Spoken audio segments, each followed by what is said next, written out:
So we're here today to watch you do a commission. Right.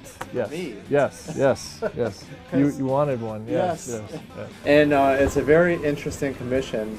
You want to talk about it? Yeah. Sure. Okay. Well, we were both talking because when we were flipping through and stuff, you saw that I believe you saw that I had like these sketches that I do on these prints, and it was of Tron, right? Because we're both fans of Tron. You know? Yep.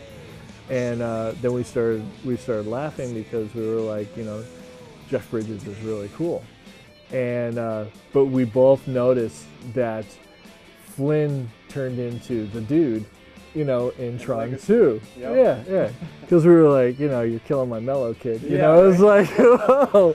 I was like, he's pretty hipped out. You know, I was like, all right. By the way, I had to go home and watch that scene again. Oh, did you? Yeah. Well, yeah. It was funny. Tosh and I watched it together. He's yelling at him on the elevator, and then Flynn's son. He's just, because his dad he'd never been yelled at by his father before. Right. This is his first way of his father disciplining him, and he totally goes to the dude going, "You're messing with my Zen thing, man." Yeah. Yeah. All right. Well, let's get started on that.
Kurt Russell, Jeff Bridges. I mean, these guys were like fantastic. These were big players in my growing up, because I loved watching them in the movies. And with Harrison Ford's another one. You know, these are characters, and Mark Hamill too. Mm-hmm. You know, it's like I would have never watched Guyver, you know, except the fact that Mark Hamill was in it. So I was like, well, I got to see this. Yeah, there's certain things that you watch, and that's why they have the bigger budget in films, because if you get a big actor to act in the film, people will go watch it. Yeah, if they have a fan base, they'll go through it. You know, and the funny thing is like publishing is pretty much the same way. You get a bigger name on a title, or on a cover, then you hope that fan base is going to come and pick up that book, So it's worth the investment for publishers to, obviously jump into that. But at the same time, it's like you always get what you pay for anyway, you know. So it's like when you see top quality art that's out there, you know, you should really look at showing that, you know. And it's a piece of history. Yeah. So that's the main thing too, is like, you know, you and I, we're not going to be in this world, you know, like forever. No. So I mean, no. you know, when anything ever happens to us, your art will still be around long after we're gone. So I mean, you're going to want to come and get a commission. If you don't see him at a convention, he has spare time. Right? I don't know. Spare time. Spare time. Bowling, right? Rolling, man. Yeah. Yeah, I'll be out bowling. Yeah. We'll have a couple white Russians, or what are they called? Caucasians? Caucasians, yeah. We'll see the Jesus. Yeah. Oh, by the way, my next commission for you is going to be something like Big Trouble in Little China meets something. That's the thing. Yeah, that's the cool thing about commissions. commissions. When you go to get commissions, Yeah. you can get the possibilities of anything. That's the coolest thing about commissions. I mean, you can go to a show and you can pick up original art by your favorite artist, which, believe me, it's totally worth it. That you show us that you guys really like our stuff, and you come and you buy these pieces, right? It keeps us motivated to keep doing that. All right. Sometimes we have pre-made stuff that we bring into the shows, which is great because we give it what's called the love, because we've done it at home. We've had the extra time to put in on it. You'll be getting more out of buying something like that than you would be trying to buy something on the spot. When you buy something on the spot, whatever errors happen, you know, in the piece, we can't fix it at that time, right? It's like you're basically putting down, like, say you're putting down like $40 for a head sketch. Okay, whatever flaws happen. I mean, the $40 is basically you've got you're paying for that half an hour or the 20 minutes for the person to do that drawing, right? And then when you go into buying, like, you know, the larger pieces, it takes more time, obviously, and they will do their damnedest that they can at that point, and the price goes up. You know, when there's people that come in, it's like to the shows. You know, we have prints, you know, which are also available. You know, so you can buy those. You know, but getting an original piece of art, you get the one-on-one time like what we're doing now, and you take something that nobody else has. You can also, at that time, you can pay for a commission, like what we did here, right? You paid for a commission, and then you want to record me drawing it up for you, which is going to be fun. But it's given me time to actually process it through, think about what I want to do for this piece, and create the love for it in my mind already, so when we get it going. You also get, when you do that, when you buy a commission that you're telling somebody to take it home, right, to do, okay, you're getting more for that piece, okay, because they're taking the time to actually work it through, okay, because you're allowing us to take it home and then get it back to you.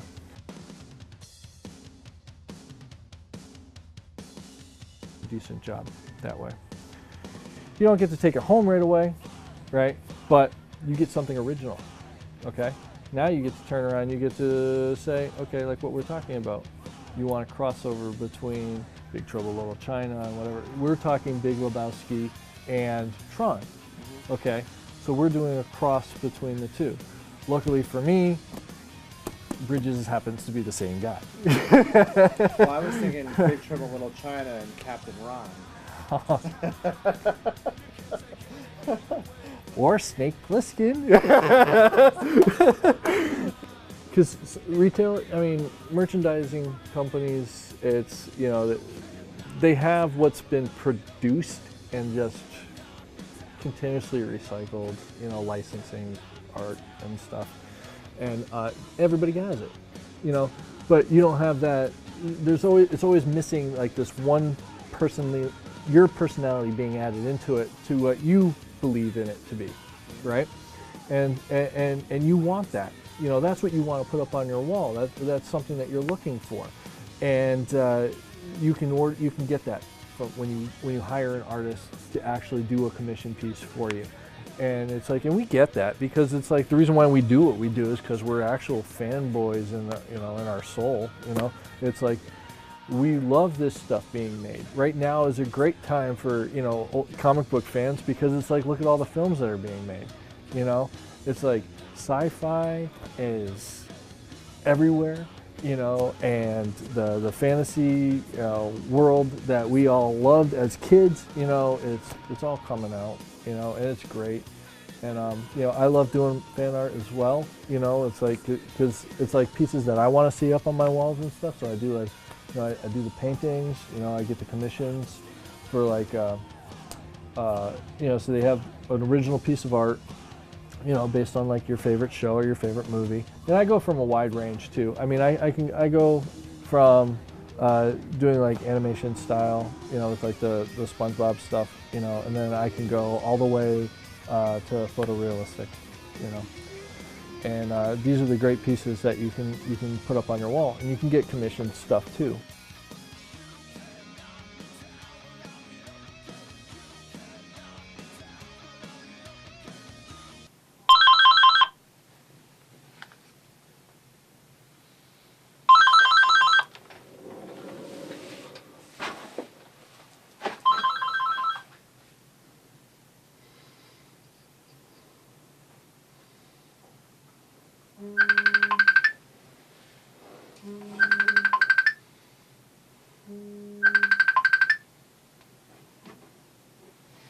Hey. I'm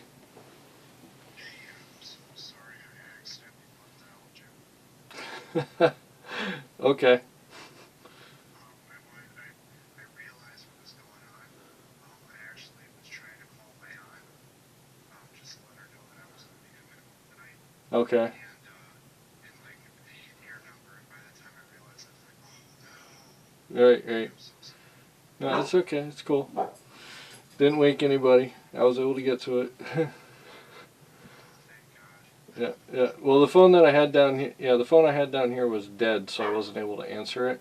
I had to run upstairs and like go to get it, but you had already hung up by that time, so. Yeah, because I had just realized I wasn't calling her, and I'm like, oh no. Right.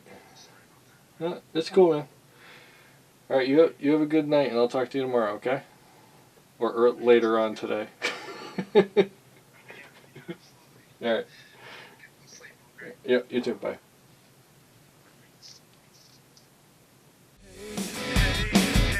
I saw the way you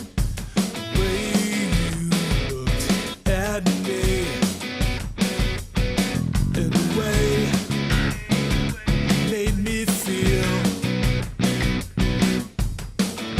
It's all Greek to me. Firing up the planetarium, reminded of the monster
So how do you feel right now? A little tired, you know, but I'm kind of used to it. You know, this is pretty much, you know, work schedule, deadlines. You do what you gotta do. Sleep comes when it comes. So, all right. So you got your choice, Leo. We got silver, we got gold. And then you just choose. And then the piece came out pretty cool. You like it, right? Mm-hmm. Absolutely. Like, No. All right, I've already seen the piece upstairs, and when I saw it, I was like, you know what? I knew this was going to be amazing, but just to have it here in person and to see how you actually did everything out is even more amazing. Yeah, thanks. Thank you so much. Yeah, sure, anytime. We're going to go with the gold because I have these nice warm tones and cool tones that are happening. So I'm going to stick with that theme, and I'm going to sign it with the gold. Awesome. Okay. All right.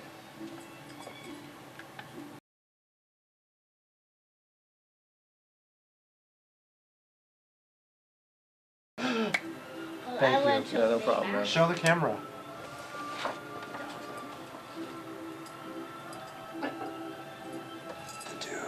The dude. After all this is said and done, how long did it take you overall? I'm still thinking it's maybe about 8 to 10 hours, maybe, because we went from pencils all the way up, you know, from scratch, you know, all the way to finish.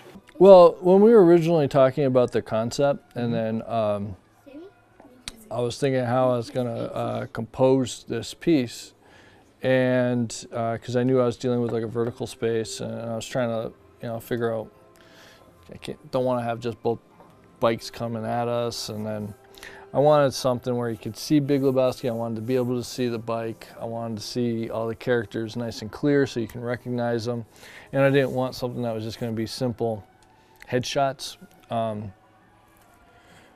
So I was pleased with how the composition came out.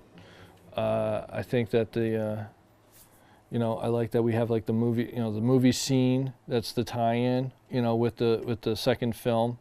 Matter of fact, all the characters tie in with the second film, and I liked how we were able to, you know, bring the Big Lebowski into this, you know, and I was really happy with how he came out in his flip-flops, and it was a great idea. It was a really cool idea. It was a good concept you came up with. I was having fun with it. I got a question. Sure. And this is really interesting because I can't remember her name, but the program who's riding on the back of his bike, Yeah. she was there to set up Sam Yeah. with this, you know, kind of introduce him Yeah. and kind of help him along the Yeah. way. Yeah, I think her name was Jem in the... Jem. Yeah, her name was Jem in the movie. And she was a program. She was a program. So say he rewrote Jem as another program, and now she's riding on the back of his bike as a Big Lebowski. What type of program do you think she would be? Well, he just lost his ISO, but she's not a real ISO. She's just a program, someone to converse with, so it'd be a companion, you know. So basically it'd just be like it'd be a sim. But what was interesting about her character, it was she acted more like, I felt that she acted more like another ISO anyway, because she didn't really have, when she did, her job was to program or get the programs ready for the games, you know, but then afterwards she was like double dealing. Oh yeah. I'm like, how many a program has its main function, the secondary functions thing, that's kind of... Unless he rewrote the program. Yeah, unless he rewrote the program.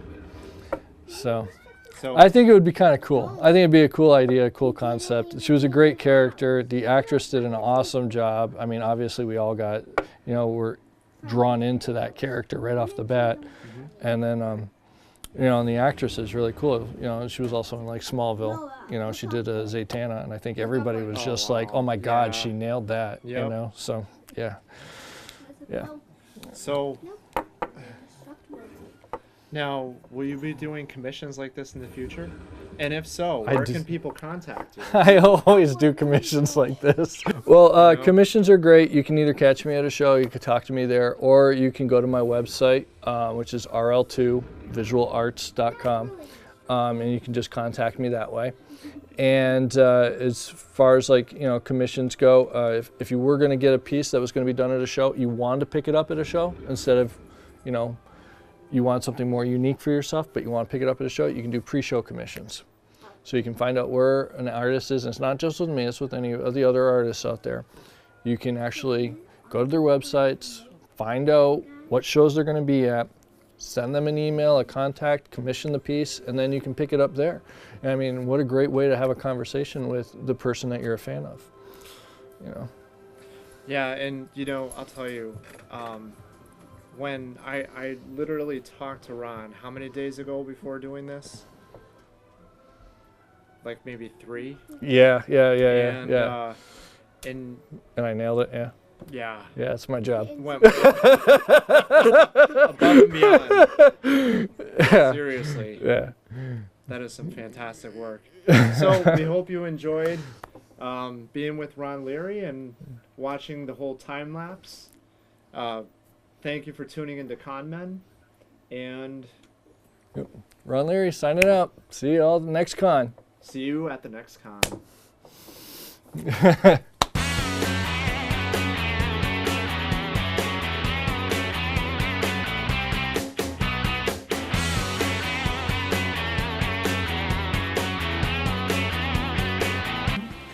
Okay, so how do you want to start this off, Leo? You just want me to get down to it?